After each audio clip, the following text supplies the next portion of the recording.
మిథునం వారికి గనక చూసుకున్నట్లయితే ప్రధానంగా ఇక్కడ మీకు ప్రస్తుతం శుక్ర బుధులు రాశిలో ఉన్న రెండు శుభగ్రహాలు ఉన్న ఒక కంఫర్ట్ని ఇస్తుంది. అదేవిధంగా జూన్ 2వ తేదీ నుంచి రాశిలో ఉండే గురువు మారిపోతున్నాడు.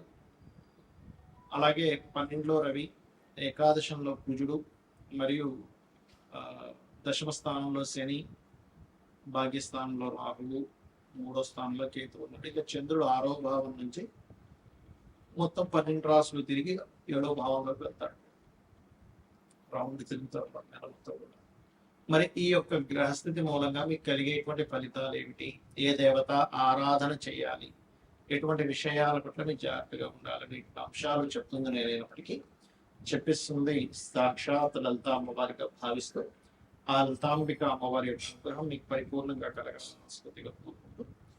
ఓ రకంగా చెప్పాలంటే మీ పూర్వజన్మ కర్మకారుడైన కుజుడు అగ్నితత్వ రాశిలో ఉన్నది కొంచెం బాడీ పెయిన్స్, ఎనర్జీ నడిపిస్తున్నప్పటికీ లగ్నంలో ఉండేటువంటి శుక్ర బుధులు ఒక రకంగా చెప్పాలంటే సేవ్ చేస్తున్నాయి. మరి పంచమాధిపతి లగ్నాధిపతి లగ్నంలో ఉండడం అనేటువంటిది మీకు సేవ్ అనేది జరుగుతూ ఉంటుంది. అంటే స్ట్రెస్ వస్తున్నప్పటికీ అది చాలా మటుకు మీకు ఆపుతూ ఉంటుంది.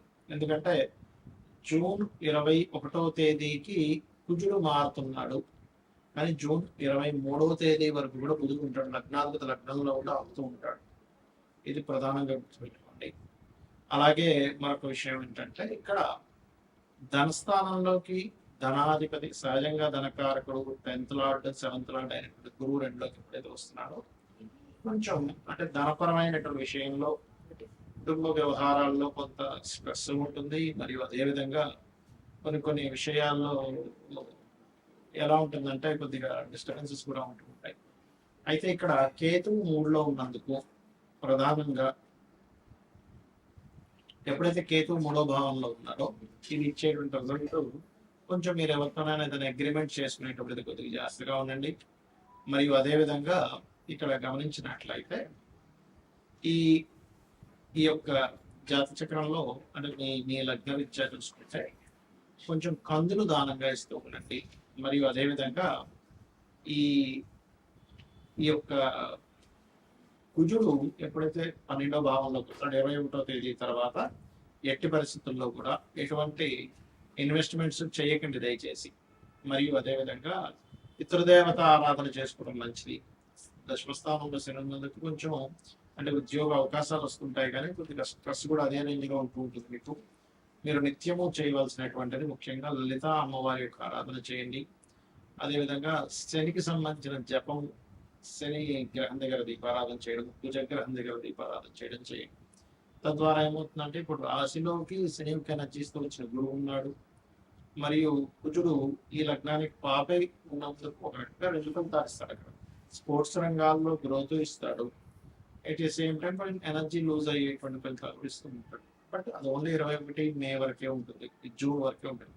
దాని తర్వాత తగ్గుతుంది. దానికి ఏం లేదు, సింపుల్గా మీరు కంగుదానంగా ఇవ్వడం, ఆంజనేయ స్వామి ఉపాసన చేయడం, సుబ్రహ్మణ్యేశ్వర స్వామి ఉపాసన చేయడం, లలిత చదువుకోవడము, ఓం సర్వవ్యాధి ప్రశమని సర్వమృత్యు నివారణి అగ్రగణ్య ఆచిత్య రూపాకలి కల్మర్శనాశిని అనే మంత్రం చేసుకోవడం, ఇవి గనక చేసుకుంటూ ఉంటే ఖచ్చితంగా బాగుంటుంది. మరియు పెద్ద మొత్తంలో మీరు ఏదైనా సరే ధనాన్ని పంపించడము, లేకపోతే ఫైనాన్షియల్ సంబంధించిన విషయంలో కొద్దిగా నేను ఏదైతే ట్రాన్స్ఫర్ చేసేటువంటి విషయాలు ఉంటాయో అటువంటి విషయాల్లో 7-8 తేదీలు కాస్త జాగ్రత్తగా ఉండండి.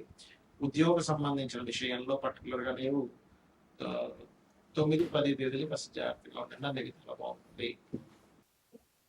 ప్రస్తుతం గోచారంలో ఉండేటువంటి గ్రహాల యొక్క స్థితి మూలంగా మనం ఆల్రెడీ కొన్ని నెలల నుంచి చెప్తూనే వస్తున్నాం. కుజుడు అగ్నితత్వ రాశుల్లో ఉన్నాడు కాబట్టి విపరీతమైన ఎండల వల్ల వచ్చే ఇబ్బందులు ఉంటాయి. ఇది కొంచెం జాగ్రత్తగా ఉండాలి. నీటి వల్ల వచ్చేటువంటి వైరస్లు, గురువు అతిచారంలో కర్కాటకంలోకి వెళ్ళాడు కాబట్టి ధరలు విపరీతంగా పెరగడం తగ్గడం, అది గోల్డ్ అనుకోండి, సిల్వర్ అనుకోండి, అన్ని కూడా మనం ఆల్రెడీ మే 11 నుంచి May first week second week నుంచి పెరుగుతాయని చెప్పాం. అదే రకంగా పెరుగుతూ వస్తున్నాయి. అయితే ఇక్కడ ఏంటంటే ఈ గోల్డ్ మీద ఇన్వెస్ట్మెంట్ చేయాలా, సిల్వర్ మీద ఇన్వెస్ట్మెంట్ చేయాలని చాలా మంది అడుగుతుంటారు. భూములు మీద చేయాలని ఒకటే గుర్తుపెట్టుకోండి, మీ జన్మజాతకంలో కనుక రవి గురువులు బాగుంటే గోల్డ్ మీద చేయొచ్చు, ఎఫ్లెక్షన్లో లేదు అనుకుంటే. చంద్రుడు బాగుంటే సిల్వర్ మీద చేయొచ్చు, కుజుడు బాగుంటే ల్యాండ్స్ మీద చేయొచ్చు. మీ చతుర్థ భావం కూడా బాగుంటుంది దాంతో పాటు కుజుడితో పాటు, అప్పుడు ల్యాండ్స్ మీద మీకు కలిసి వస్తుంది. అయితే ఎప్పుడు కూడా ఈ గోచార ఫలితాలు గోచారంలో ఇటువంటివి ఇస్తూ ఉన్నప్పటికీ మీ జన్మజాతకంలో అసలు ఏముంది అనేది చూసుకోవాలి ఇప్పుడు కూడా. మీ జన్మజాతకంలో కనుక మీకు లగ్నాధిపతి ఎలా ఉన్నాడు, లగ్నం ఎందుకు బలహీనంగా ఉందా బలంగా ఉందా, అది గోచారంలో ఏదైనా మీ లగ్నాన్ని అప్లిక్ చేస్తుందా అనేది చూసుకోవాలి. అప్పుడు ఏమవుతుందంటే మీకు అది ఏ గ్రహం ద్వారా మీకు అఫ్లిక్ట్ అవుతుందో దానికి దానం ఇచ్చుకున్నా దాని మంత్రం చేసుకున్నా మీకు క్లియర్ అయిపోతుంది. ఏం టెన్షన్ పడక్కర్లేదు. ఏలినాటి శని వచ్చేసింది, కాలసర్ప దోషం ఉంది, ఇలాంటివి ఏం పెట్టుకోకండి.